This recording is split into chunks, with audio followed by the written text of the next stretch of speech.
Hey guys, what's up? This is Daniel with Better Than 9, and you are here for another one-hit review.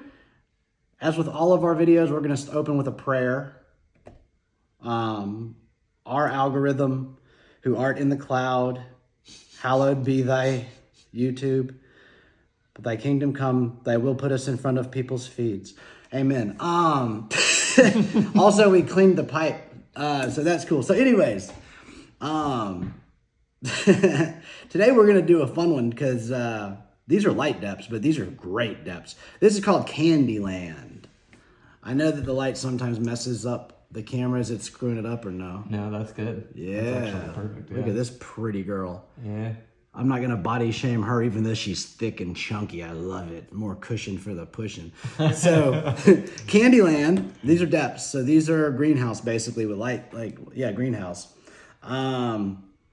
This is a sativa dominant hybrid of Granddaddy Perp and Bay Area Cookies. One of the sites that I was looking at said it was similar to Pineapple Express. I believe them, I guess. To me, it doesn't smell like it. To me, it smells like candy, like sweet, like a candy strain. You can see this stuff is, the buds are dense and well grown. So these guys did good growing these. And the colors are awesome. We got like light green, dark green, little splashes of orange pistils, and then blue, purple little tips, kind of camouflaged out. Smell is really good for a depth too. You remember, Sean, you were saying it doesn't smell like a depth. It smells like indoor. Yeah. It's real sweet and a little bit of fruity, but mostly just sweet, like candy sweet. So we've, see, what do we got? We did the genetics, the appearance, the smell. Oh, wow, we're moving through this one pretty quickly. So what we're going to do here is we're going to go off camera and try some of this, come back and talk about the taste and the effect. So we'll see you guys in like 5 to 8 minutes. But it won't feel that long because we're going to cut it. See ya. Hey guys, it's Daniel, and we just came back from our one-hit tester of the Candyland. It's been probably, like I said, 5 to 8 minutes. And first we'll go over the taste. And I tasted it, kind of like the smell at first, like you were saying, it's sweet. And it's a little fruity, like a little sour fruit, not like sweet fruit, but like kind of more like what's sour, like a cherry, like a kiwi or something tangy. Yeah. Yep. But then as it set in, like that kind of GDP flavor came in after. The smoke was light and airy, but now my mouth tastes like cushy. Yeah, that's what I was about to say. That's the word that comes to mind for sure. It's cushy. Yeah, and that's just green tea, so that's like mild. So the effects of this one, I really, really like it. If when you guys see the Cap Junkie video, you see what happens when I have something too strong, where I have trouble like doing words and putting them in order. That makes sense. This one, I'm fast, I'm clear. Yeah, another really good daily driver, or if you're an inexperienced user, I mean, this would be your go-to. It's an energizing strain, but then that GDP helps calm you down on the backside. I was telling Daniel off camera that sativas tend to make me a little bit more anxious, especially right now. So I was a little worried about this one being so heavily sativa biased, but because it's mixed with GDP, which is my favorite indica, one of them. I mean, it's so so well balanced. This is a good one. I love GDP. Yeah. No, I think it's great. Like to me, like I said, what we were saying earlier, to me, I think this would be like your session flower. Yeah. Like a Miller Lite. When it comes at that cost too, you could make it that. Oh yeah. This stuff, we're only doing this for $80 a half ounce. So 160 an ounce, which you're not going to find that online. No. You might, if they live in a legal state. True. But it wouldn't be hemp in a legal state. Yeah. You see that wink? So I feel good, man. Like I said, I feel clear and sharp, and I don't feel inspired. No, I feel relaxed. You know, like if you have social anxiety or performance anxiety to do anything when you need to be busy, this would be a good one for that, because it doesn't sap your energy away. No, I'm not sleepy. I think that the reason I'm more like kind of I think it's the weather. True. It's gray and and it's cold. Yeah, I think it's more the weather, because like, I mean, I can feel myself like I want to do something, but I'm just kind of like, what are we gonna do? let's see here. It's just like that. So this is a GDP where like the sativa's making me like we got to do something, but I'm like, but then it's like I'm like, but there's nothing. Just gonna sit here for a second. I'm gonna start my side hustle with Poshmark. There you go. That's what we need to do. What a campaign that is. Poshmark? Yeah, have you seen those commercials where, oh dude, it's so good. Like I'm probably gonna come across as mildly misogynistic as I talk about this, but it'll be okay. Girl power. Y'all can take it, ladies. But have you, these Poshmark commercials are like, start your side hustle. And this girl is like going into her closet and she's just, and it shows like a pair of shoes and it's just like, that could be next week's hat. And then she shows like some jeans, like that could be next year's top or next week's top. And then it's like, and she's like, so she's just taking stuff out of her closet and then selling it on Poshmark for money, which is fine. I mean, if you're not going to wear it, sell it. But then they're calling that a side hustle. And I mean, I guess if you've got some dipshit dad or dude that just buys you stuff so you can pawn it for profit, then I guess that's technically a side hustle. Well, okay, the principle is there. Like women that get rid of their stuff that hasn't been used and they sell it and they're productive. I love that. That is awesome. Yes, that's true. Please find me. I'm taking applications right now. Yeah, Sean's a good dude. But I'd give him to my sister. Or what, I don't know how that works. Here you go, take him. No. Take him. The idea of it being a side hustle, that is a little... That's what I'm talking about. You're pushing it. That's not a good marketing campaign at all. Well, I think it's a genius marketing campaign for the people that it's geared towards. It's not obviously geared towards me because I don't consider robbing Peter to pay Paul. That's what I'm saying. So like, I wouldn't go to my dad and be like, "Hey man, we gotta start your side hustle tomorrow. We're gonna clean out the basement. I'm setting up the eBay account." Like, no, this is called spring cleaning. Sell your shit that you're not using and move on. But I think there's like the Poshmark. I think what it's telling these. What it's saying is like, but imagine if you could just sell stuff that you didn't have to pay for. So you're effectively like a junkie, but you've got a sugar daddy to do it. Like, you know, the physics don't work. We can't create matter. Well, but you can if you're a hot chick. That's true. They operate on a whole nother level. Yeah, it just comes out of nowhere. Where they're just like, oh, you know, my dog really needs these Louis Vuitton collars. They're only $700. And then so you get those and then you sell them for $500 a piece. And now you've made $1,000 and like, all you did was take advantage of no fewer than 2 idiots. Like, so I mean, yeah, them and OnlyFans could kind of have the same commercial messaging. Dude, I want to do OnlyFans so bad. I don't know what I would do.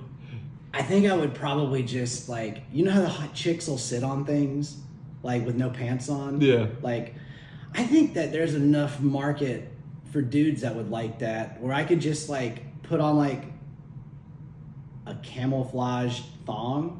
No, an American USA thong. Yeah. And then with the number 45? Yes, and 47. And then I would sit on like stuff. Like, ooh, like cupcakes with cream cheese frosting. Those are good. And then sell them to people. I like this idea. Find us at OnlyFans / Better Than Mine. Dude, yeah, I could start my OnlyFans and my Poshmark side hustles. I mean, I also what are we even doing with our lives? Thong. Yeah, bro, I've been waiting too long. No, bro, hot chicks operate on a whole different level. I don't know if my value would command those kinds of like returns, side hustles. Yeah, no, I don't think so either. I remember my girlfriend and I were watching the commercial and it's just like, start your side hustle at Poshmark. And I'm like, it's not a side hustle. That's just like going and pawning shit. Like, yeah. At least go steal the copper coils off an air conditioning unit. Like, you know. That's real hustle. Let me show you what actual work is. There's a scrapyard like 5 miles from here. I love that place. That's true. I used to sell my stolen catalytic converters there. You can get a lot. You can get like $400 for a cat. Oh, there was a time during the pandemic where there were like 8 or 9. Really? Yeah. Platinum was very expensive. I got like $120 for an old oven. This guy like was like, hey, can you take this to the dump with me? And I was like, I got a better thing. So we threw it in the back of the truck and took it to the scrapyard, and you go and they weigh your car, and then you go drop it into the pile, you show them what you got, then you weigh it again, and then they pay you. I got like $120 from like this old oven. That's awesome. And he was about to pay the dump $40 to take it, and instead I got 120. So that's my side hustle. There you go. Yeah. Well, see, I just call this being smart and frugal. Like, get rid of old stuff, make money for new stuff. I don't. Yeah, and I'm just fucking around. Yeah, like, yeah. Like, but I mean, it technically is a side hustle if you're not buying the stuff that you're selling. That's true. Yeah. I did work one time with this guy. We didn't last very long, but he told me, he's like, I got a deal. And I'm like, what is it? And he's like, I got this client, I just charged him $500 for this design work. And I was like, okay. And then I saw the invoice from the designer and it was $650. And I was like, you sold something for less than we paid. And I'm like, I don't know if that's really going to work long term. And he's like, oh no, I'm just not going to pay the designer. So this is all profit. I was like, what? Okay, I never thought of that. Yeah, I guess just he's like, dude, that. He's like, there's designers all over the place. Fuck them. And I'm like, so. No wonder it didn't last very long. So if you buy something from us, it will weigh at least what you paid. There you go. Yeah. It'll weigh more. Our quotas are always 7.1 or 2, depending on my. Well, you get some stem in there or whatever. Yeah, it's always good to be just a little bit over. Yeah. Now the stem debate is a fun one because I actually had a kid one time when I was in college. I came to buy a bag. Pulled out his own scale, took all the buds off the stem, weighed it, and he's like, this is 6.3. And I was like, well, you didn't weigh the whole bag. You took off he's like, well, I'm not paying for stem. I'm like, you're paying for what's in that bag, dude. And he's like, well, you said it's a quarter. And I'm like, okay, let me restate it. This is a $50 bag and everything is $50. I don't care what it weighs. You can get your scale. You can get the fuck out of here. And that's rude. I mean, to dismantle all your stuff like that, I can't imagine. We'll go to Publix and go buy a lobster, and then when they charge you by the pound, you're like, well, how much was the shell? Right. You're like, dude, I don't care. It doesn't That's part matter. of the goddamn price. This is your product. It's not $40 per pound of meat. It's $40 per pound of.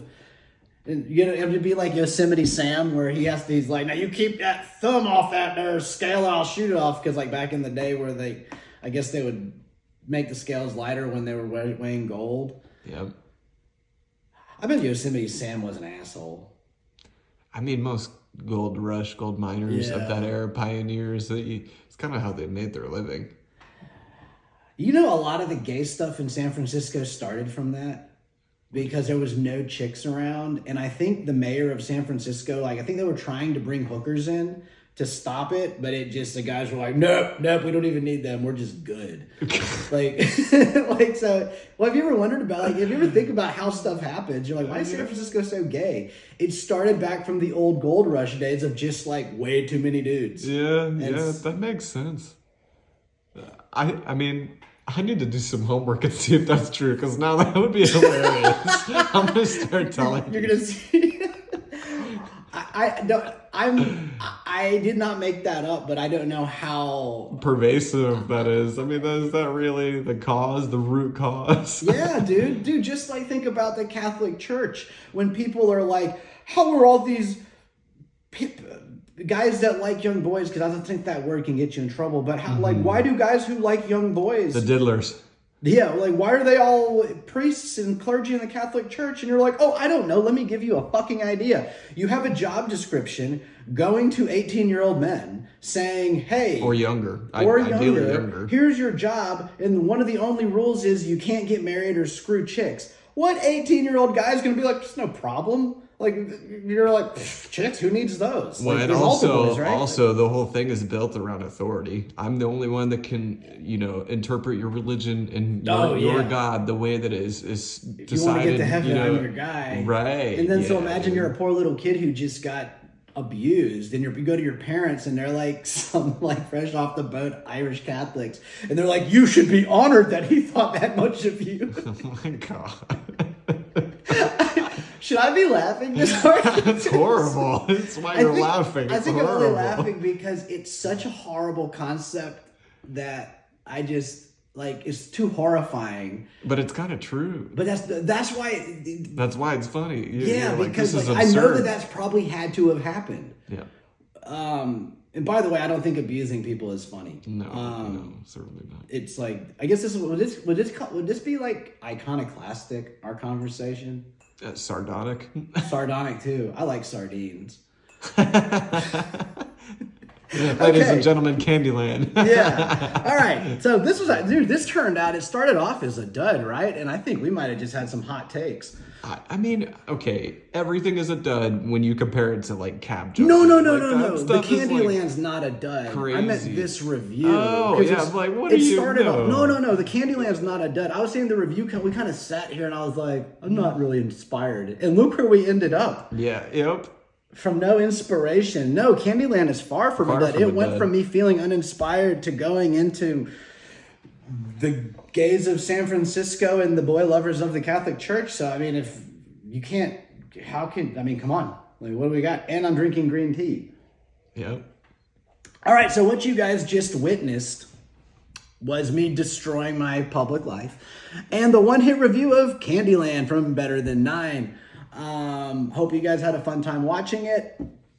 If you learned anything about bud, hemp, if you laughed or were offended, like, subscribe, and comment and review. And go get some hemp flowers. This Candyland is pretty good. You just saw how much fun we had. So thank you for watching. We'll see you next time.